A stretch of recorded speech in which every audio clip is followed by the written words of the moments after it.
साथियों नमस्कार, मैं हरिश्चंद्र बर्णवाल। मुंबई में इंडी अलायंस का जो मछली बाजार है वो सज गया है।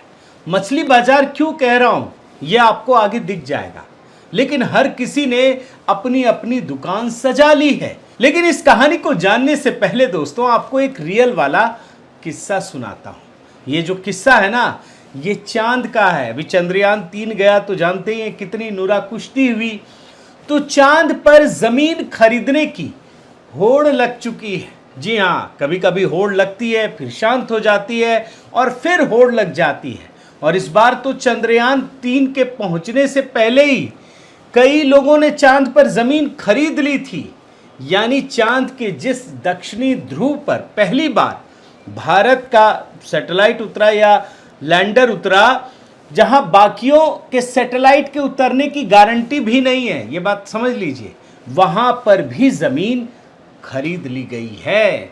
अब ये जो जमीन खरीदने वाले लोग हैं ना दोस्तों, ये कोई सामान्य लोग नहीं है। ऐसा नहीं है कि हम लोगों में किसी ने खरीद लिया। ये सब बड़े बड़े लोग हैं, बड़ी बड़ी हस्तियां हैं। और मैंने देखा कि इस लिस्ट में जो लोग हैं, मैं इस न्यूज़ वेबसाइट से ही दिखा देता हूं कि सुशांत सिंह राजपूत ने साल 2018 में चांद पर जमीन खरीदी थी। और ये जो बॉलीवुड के बादशाह है ना, शाहरुख खान, उनका भी देखा, लेकिन उन्होंने खुद नहीं, किसी और ने उनके नाम से खरीद कर तोहफे में दी। और इसके अलावा 2002 में ही हैदराबाद के राजीव बागड़ी और 2006 में बेंगलुरु के ललित मेहता ने भी चांद पर प्लॉट खरीदा था। वैसे मैं एक पत्रकार को भी निजी तौर पर जानता हूँ, बड़े वाले पत्रकार हैं, और बड़े गर्व से जब भी हम साथ बैठते थे ना तो बताते थे कि चांद पर हमारी भी ज़मीन है, रजिस्ट्री कराई है, बड़े फख्र के साथ। मैं पूछता भी था कि जाएंगे कब, चुप हो जाते थे, लेकिन बताते ज़रूर थे। अब आपके मन में ये भी सवाल उठता होगा कि चांद पर ज़मीन की कीमत क्या है, तो बड़ी सस्ती है। 1 एकड़ ज़मीन की कीमत सिर्फ 3,000 रुपये रखी गई है, सिर्फ 3,000 रुपये। अब ये बेचता कौन है, ये भी आपके मन में सवाल होगा। जो रिपोर्ट है उसके मुताबिक, आप देखिए, रिपोर्ट के आपको वेबसाइट ही दिखा देता हूँ, ल्यूना सोसाइटी इंटरनेशनल और इंटरनेशनल ल्यूनर लैंड्स रजिस्ट्री ऐसी कंपनी है जो चांद पर ज़मीन बेचने का दावा करती है। दावा क्या, बेच ही रही है, कई लोगों ने खरीद ही लिया है। और इस वेबसाइट के अनुसार दोस्तों, 1 एकड़ ज़मीन की कीमत 37.50 अमेरिकी डॉलर यानी करीब 3112 रुपये 52 पैसे है। और कम कीमत है तो भावनाओं में बहने के कारण, अतिरेक के कारण लोग खरीद लेते हैं। अब 3,100 200 रुपये से क्या होता है, तो लोग कुल मिलाकर के ये ज़मीन खरीद रहे हैं। और फिर मैंने जब वेबसाइट पर जाकर देखा ना दोस्तों, तो अलग अलग हिस्से का नाम रखा गया है, बांट रखा गया, वहां ज़मीन की खरीद बिक्री हो रही है। अब जब ज़मीन बिक रही है तो आपके मन में ये भी सवाल उठेगा कि चांद का मालिक कौन है। तो अब मैं आपको एक एग्रीमेंट दिखाता हूं। ये इंटरनेशनल ट्रीटी है, आउटर स्पेस ट्रीटी 1967 के अनुसार अंतरिक्ष के किसी भी ग्रह या फिर चांद पर किसी भी एक देश या व्यक्ति का अधिकार नहीं है। चांद पर बेशक किसी का झंडा लगाओ, लेकिन चांद का मालिक कोई नहीं है। इसका मतलब क्या है? इसका मतलब यह है दोस्तों कि चांद पर जमीन बेचने वाला और चांद पर जमीन खरीदने वाला दोनों को पता है कि वहां किसी का अधिकार हो ही नहीं सकता। वो जीते जी चांद पर पहुंच पाएंगे, इसकी भी उन्हें कोई संभावना दूर दूर तक नहीं नजर आती है। लेकिन फिर भी ये बिक्री हो रही है, सब खरीद रहे हैं और बेच भी रहे हैं। अब आइए आप इंडी अलायंस पर, यहां भी चांद जैसा हाल है। हर कोई खरीद रहा है, हर कोई बेच रहा है, सबके पास एक एक पोस्ट है। कोई किसी का चेयरपर्सन पर नज़र है, किसी का प्रेसिडेंट पर है, किसी को कन्वीनर बनना है, किसी को प्रधानमंत्री पद का उम्मीदवार बनना है। लेकिन बनना सबको सब कुछ है। और ये देखिए यहाँ पर क्या कुछ हो रहा है। मैंने आपको दोस्तों एक एक करके मैं आपको दिखा देता हूँ। नीतीश कुमार से ही शुरू करते हैं, क्योंकि उन्होंने ही तो शुरू किया था ना पटना में अलायंस का। अब आप अंदाज़ा लगाते चले जाइए कि मैंने ये कहानी आपको क्यों दिखाई है। नीतीश कुमार का कल आपको बयान दिखाया था कि हमको कुछ नहीं चाहिए, हम तो ऐसे ही कर रहे हैं। सुनिए ना। अरे हमको कुछ नहीं चाहिए व्यक्तिगत, हम तो चाहते हैं सबको एकजुट करना है। लेकिन सच्चाई क्या है दोस्तों कि नीतीश की पार्टी के नेताओं ने मुंबई बैठक से पहले ही यह दावा ठोक दिया कि नीतीश कुमार ही प्रधानमंत्री पद के सही उम्मीदवार हैं। देख रहे हैं ना। और इतना ही नहीं, प्रधानमंत्री पद के उम्मीदवार तो वो खुद ही पहले बोल चुके हैं या इच्छा जाहिर कर चुके हैं। ये जो संयोजक पद है ना, जिस पर इनकी नजर है, कुछ दिन पहले कई अखबारों में मैंने देखा, ये खबर भी छप गई। गाना है ना, ये खबर छपवा दो अखबार में। देखिए, नीतीश कुमार संयोजक होंगे, सोनिया गांधी चेयरपर्सन। ये भी देखिए, कई सारे अखबार और बड़े बड़े अखबारों में ये खबर प्रकाशित हुई है। लेकिन जानते हैं दोस्तों, इंडी अलायंस की ये जो कहानी है ना, इतनी आसान नहीं है। जितनी दिखाई पड़ती है बाहर से, उतनी ही अंदर से उलझी हुई है। क्योंकि नीतीश कुमार न कहते कहते संयोजक तो बनना चाहते हैं, लेकिन मुख्यमंत्री की कुर्सी नहीं छोड़ना चाहते हैं। है ना पेच कि संयोजक बनेंगे लेकिन मुख्यमंत्री की कुर्सी नहीं छोड़ेंगे। ये जो अशोक गहलोत वाला हाल है ना, क्योंकि जो उनको बोला था ना कि पार्टी प्रेसिडेंट बन जाओ, नहीं भैया, पार्टी प्रेसिडेंट भी बनेंगे तो मुख्यमंत्री रहेंगे। मतलब ये है कि ये मुख्यमंत्री पद की कुर्सी नहीं छोड़ना चाहते हैं। अब लालू यादव क्या करें, बेटे को मुख्यमंत्री बनाना है, तो उन्होंने तुरंत लंगड़ी मार दी नीतीश कुमार की इच्छाओं पर। और उन्होंने कहा, अब देखिए लालू यादव क्या कह रहे हैं कि कई लोग कन्वीनर बनेंगे। कन्वीनर बनने से बड़ा मुद्दा है 2024 का लोकसभा चुनाव। आप सोचिए, यानी लालू यादव किसी भी कीमत पर नीतीश कुमार को कन्वीनर या प्रधानमंत्री का पद देने को तैयार नहीं है, क्योंकि वो समझ गए कि एक मुख्यमंत्री की कुर्सी नहीं छोड़ेंगे। नीतीश कुमार भले ही कन्वीनर बनने के लिए बेताब हों, भले ही वो मीडिया के सामने अपनी इस बेताबी को यह कहकर छिपाएं कि हमें तो कुछ नहीं चाहिए, हमें सिर्फ विपक्ष का कुनबा बड़ा करना है, लेकिन ऐसा है नहीं। अब मैंने आपको चांद वाली जो कहानी सुनाई थी ना, अब आप समझ जाइए नीतीश कुमार को क्या चाहिए और लालू यादव को बेटे के लिए क्या चाहिए। लेकिन मामला कुछ ना कुछ तो है, क्योंकि नीतीश कुमार इसी कुनबे को बढ़ाने के लिए बड़ा प्रयास कर रहे हैं। अभी मैं आपको बता दूं दोस्तों कि नीतीश और लालू का जो पुराना किस्सा है ना, मैं जानबूझकर नहीं दिखा रहा, बेवजह वो बहुत बड़ा हो जाएगा, इसलिए मैं आपको आगे लेकर चल रहा हूं। अब नीतीश कुमार ने इसी उम्मीद में कुनबा बढ़ाने के लिए कई दलों से संपर्क साधा।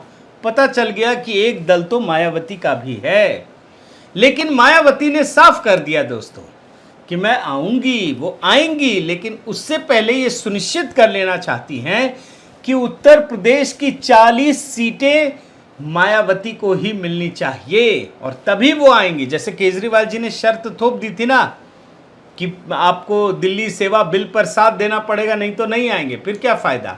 वैसे ही मायावती ने ये शर्तें ठोक दी हैं कि हमको अपने हिस्से का चांद चाहिए, मतलब 40 सीटें चाहिए।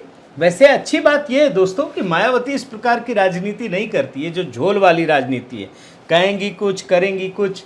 इन्होंने जो कहना है वो कह दिया, लेकिन ये तय हो गया कि हर किसी को अपने हिस्से का चांद पर जमीन पहले ही तय कर लेना है।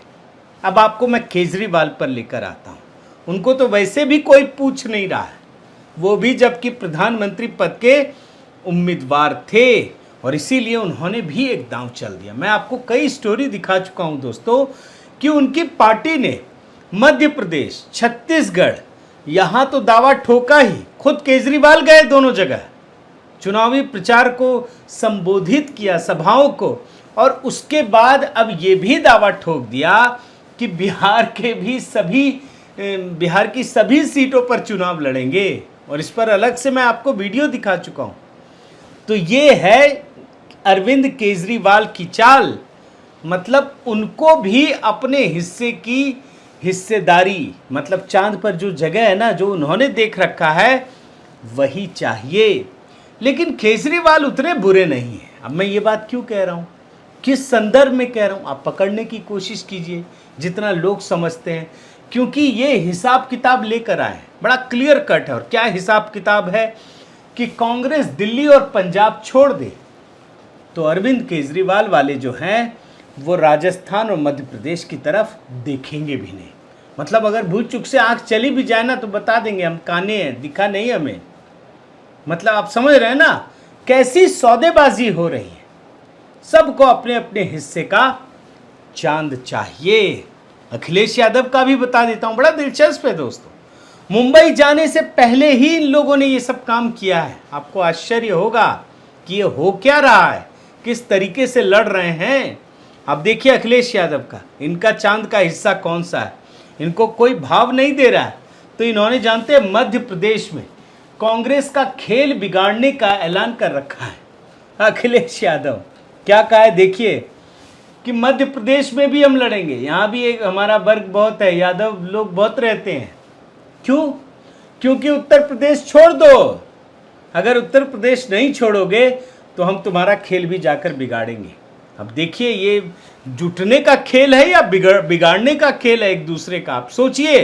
और ये तब का हाल है दोस्तों कि ये कांग्रेस से ही निपट रहे हैं, वहां मायावती एकदम से नया ऑफर लेकर आ गई है। कैसे निपटेंगे अखिलेश बाबू? और आगे बढ़िए, ममता की कहानी भी देख लीजिए। उन्होंने तो खुला ऐलान कर रखा है कि बंगाल की तरफ झांक मत करना। लेफ्ट के साथ तो खुलेआम हो रहा था, कांग्रेस के साथ भी हो रहा है। और ये ममता बनर्जी ने खुलकर कहा। और जानते हैं अभी कुछ दिन पहले ममता दीदी ने क्या कहा है, आपने शायद बयान सुना कि नहीं सुना, कि हम इंडिया में तो आपके साथ हैं लेकिन बंगाल में कोई साथ नहीं है। अब आप सोचिए ना कि बंगाल से बाहर तृणमूल कांग्रेस की सियासी हैसियत क्या है, कहाँ ठहरती है। अब अगर बंगाल में ही घुसने नहीं देगी कांग्रेस को और लेफ्ट को, जिसका दशकों तक शासन काल रहा है, तो फिर काहे का इंडिया गठबंधन। तो ये तो बंगाल की स्थिति है दोस्तों। और एक मज़ेदार चीज़ शायद आपने देखी कि नहीं देखी, अगर घर में आप पढ़ते हैं हिंदी का सबसे बड़ा अखबार दैनिक जागरण, हिंदी में जो ये तमिलनाडु के मुख्यमंत्री स्टालिन, वो तो हिंदी के खिलाफ कितना जहर उगलते, कितना बोलते हैं। और तमिल भावनाओं को जैसे कहते हैं ना, वो दोहन करना चाहते हैं कि भाजपा क्योंकि वहाँ जगह बना रही है। लेकिन पहली बार आप देखिए इन्होंने हिंदी में दैनिक जागरण में पूरा पन्ना फ्रंट पेज ऐड दिया है। देख रहे हैं, भारत में पहली बार मुख्यमंत्री प्रातःकालीन भोजन योजना तमिलनाडु में विस्तार की जा रही है। एम.के. स्टालिन, सोचिए क्यों है ऐसा? तमिल वाले क्यों हिंदी में देख करके उनको वोट करेंगे?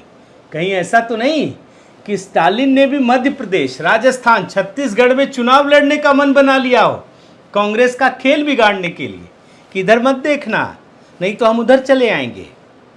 तो अब सोचिए इंडिया अलायंस में ये क्यों बैठक हो रही है, किसके लिए हो रही है? आप जरा सोचने का प्रयास कीजिए दोस्तों। हालांकि इन सब के बीच राहुल गांधी के लिए खुशखबरी है, वो भी आपको देना पड़ेगा। और खुशखबरी ये है कि उद्धव ठाकरे की जो शिवसेना है उन्होंने इस बात की पैरवी की है कि राहुल गांधी को प्रधानमंत्री पद का उम्मीदवार बनाया जाए।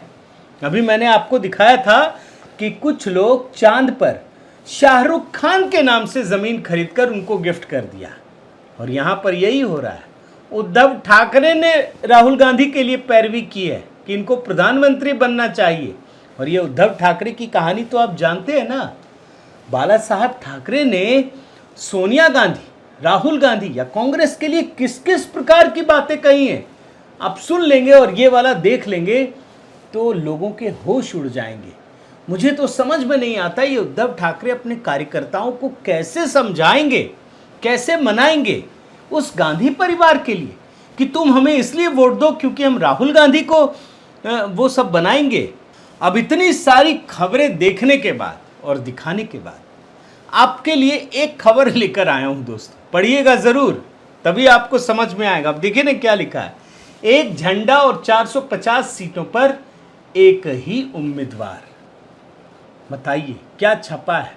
और इसको पढ़ने के बाद मुझे तो एक विचित्र एहसास होता है। क्या जानते हैं, आपको भी शायद होगा, शोले फिल्म आपने देखी है, जहाँ पर धर्मेंद्र की शादी के लिए अमिताभ बच्चन हेमा मालिनी की माँ के पास पहुँचते हैं और बोलते हैं कि भाई हाथ मांगने आए हैं। तो जब क्वालिटीज़ की बात होती है तो सिर्फ और सिर्फ बुराई, एक एक बुराई, फिर बोलते हैं कि अच्छा आदमी है, फिर बुराई करते हैं, फिर बोलते हैं अच्छा आदमी है।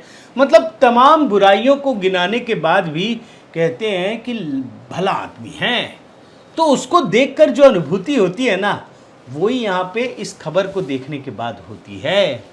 मतलब कुल मिलाकर इनमें कितनी लड़ाई है, कितना झगड़ा है, कितनी महत्वाकांक्षा है, और ये कर क्या रहे हैं। मतलब चांद पर जैसे जमीन ये लोग खरीद और बेच रहे थे ना, ऐसे ही ये लोग कर रहे हैं। इनको प्रधानमंत्री यही चाहिए, इसी बैठक में प्रधानमंत्री की कुर्सी चाहिए, किसी को मुख्यमंत्री की, किसी को और कन्वीनर बनना है, किसी को चेयरपर्सन बनना, और सब तय कर लेंगे। आप मान के चलिए सब खरीद लेंगे और फिर उसके बाद दूरबीन लगा करके दूर से देखेंगे। मैंने तो ये भी देखा कि जिसने चांद पर जमीन खरीदी ना, वो दूरबीन लगा करके खरीदा और वो देखता था कि यही चांद है, यही ज़मीन खरीदी है। तो शायद इनको भी एक बड़ी दूरबीन खरीदनी पड़ेगी। जो ये सब कुछ होने वाला है मुंबई में, इंतज़ार कीजिए और देखिए क्या कुछ निकलने वाला है। लेकिन मैं आपको ये बता रहा हूँ कि अगर ये सब खरीद भी लें तो उसका होगा क्या, ये ज़रूर सोचिएगा। बहुत बहुत धन्यवाद। आपसे निवेदन है साथियों कि आप मेरे चैनल को ज़रूर सब्सक्राइब कीजिए, लाइक कीजिए, शेयर कीजिए, कमेंट कीजिए और इस बेल आइकन को प्रेस करना मत भूलिएगा। नमस्कार।